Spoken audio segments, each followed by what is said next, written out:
আমরা দিলাম আমরা বহুদিন ধরে আমরা পৌরসভার এইচএসডব্লিউ হিসাবে কাজ করেছি। আর আমরা এখন আজকে আমরা রাজ্যব্যাপী সবাই মিলে আজকে যে যার পৌরসভা ডেপুটেশন দিচ্ছি। সে পাহাড় থেকে শুরু করে সমতল, সমুদ্র থেকে শুরু করে পাহাড়, সব সব সব পৌরসভায় আমরা একসাথে ডেপুটেশন দিচ্ছি। আর আমাদের এইখানে 10 দফা দাবি আছে। দাবিতে আমাদের যেন সাম্মানিক আমরা যেন বেশি পাই। তারপর যারা পাহাড়ে আমাদের থাকে তারা শীতকালে যেন ছুটি পায়। তারপর আমরা সমকাজ সমবেতন এটাই আমরা করতে চাচ্ছি। আর পরিশ্রম হিসেবে আমরা খুবই কম পাচ্ছি সাম্মানিক বললেই চলে না, কারণ আমাদের কাজ আমরা অনেক করছি। আমরা ডোর টু ডোর প্রতিটা বাড়িতে যাচ্ছি। আমরা মা বাচ্চাকে তাদের পরিষেবা দেওয়ার ব্যাপার আছে। তারপর হচ্ছে মানে আমরা যে কি করি সেটা বোঝাতে পারছি না।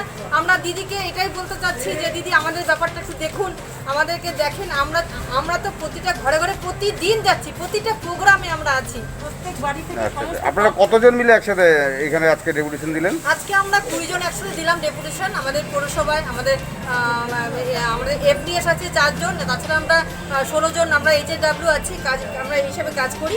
আর আমাদের 65 বছর অবধি আমরা কাজ করি।